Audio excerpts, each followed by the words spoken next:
ফেব্রুয়ারিতে নয়, আগামী জানুয়ারিতেই নির্বাচন আয়োজনের দাবি গণ অধিকার পরিষদের। রোববার প্রতিষ্ঠা বার্ষিকীর আলোচনায় দলটির সভাপতি নুরুল হক বলেন, দেশকে নিয়ে ষড়যন্ত্র রুখতে খুব দ্রুতই জাতীয় নির্বাচন হতে হবে। আর বিএনপির নেতা সালাউদ্দিন আহমেদ বলেন, আবেগ নয়, বিচক্ষণতার সাথে আগামীতে সিদ্ধান্ত নিতে হবে। অন্য নেতারা ফ্যাসিবাদ বিরোধী ঐক্য ধরে রাখার পরামর্শ দেন। রিপোর্ট করেছেন সুফিয়ান ফারাবী।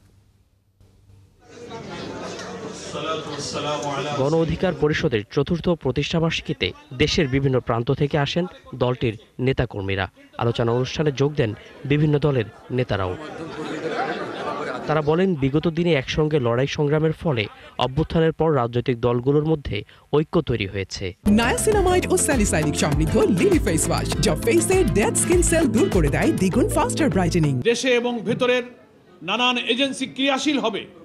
ফ্যাসিবাদমুক্ত বাংলাদেশে একটি সুষ্ঠু গণতান্ত্রিক পরিবেশ, একটি নতুন বাংলাদেশ, একটি মানবিক বাংলাদেশ বিনির্মাণের পথে অনেক বাধা আমাদের আসবে।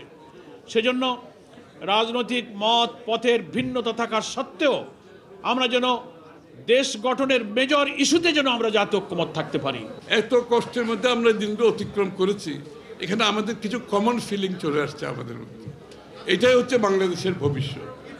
আমরা যে সবাই সাফার করেছি, কষ্ট করেছি এবং সেখান থেকে বেরিয়ে যাওয়ার জন্য, মুক্ত হওয়ার জন্য সংগ্রাম করেছি, সেই জায়গাতে আমাদের মধ্যে একটা ফ্র্যাটার্নিটি ডেভেলপ করেছে, যে কারণে আজকে এখানে সবাই বসে আছে। লীগ পরিবর্তনের আকাঙ্ক্ষাকে ধারণ করেছি জুলাই সনদ, তার পরিপূর্ণ বাস্তবায়ন নিশ্চিত করতে হবে।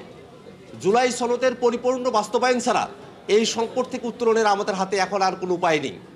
বাংলাদেশের প্রত্যেকটা দলই আইনি ভিত্তি চায়, বাধা কোন জায়গায় আমাদের খুঁজে বের করতে হবে।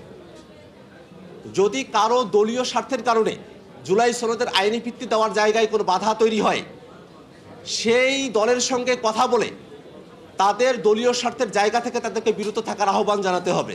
আমন্ত্রিত অতিথি সালাউদ্দিন আহমেদ বলেন, আবেগ নয়, বিচক্ষণতার সঙ্গে আগামীর বাংলাদেশের সব সিদ্ধান্ত নিতে হবে। অনেকেই আবেগের বশে বলে থাকেন যে জুলাই গণ অভ্যুত্থানে যে জনগণের অভিপ্রায় প্রকাশিত হয়েছে, সে অভিপ্রায়ের অনুবলে শক্তি বলে অনেক কিছু বৈপ্লবিক আদেশ জারি করা যায়। এই বক্তব্য হচ্ছে আবেগী বক্তব্য, কারণ জনগণের অভিপ্রায়কে বাস্তবায়ন করার জন্যেই আমরা সবাই সংবিধানের আশ্রয় নিয়েছি এবং সাংবিধানিকভাবেই এই সরকার গঠিত হয়েছে। পরে সভাপতির বক্তব্যে নুরুল হক নূর বলেন, বাংলাদেশের নির্বাচন নিয়ে ষড়যন্ত্র চলছে। সামনে যদি নির্বাচন বিলম্বিত হয়, নির্বাচন নিয়ে যদি কোনো সংকট তৈরি হয়, আমাদের রাজনীতিবিদদের জন্যই কিন্তু বিপর্যয় অপেক্ষা করছে।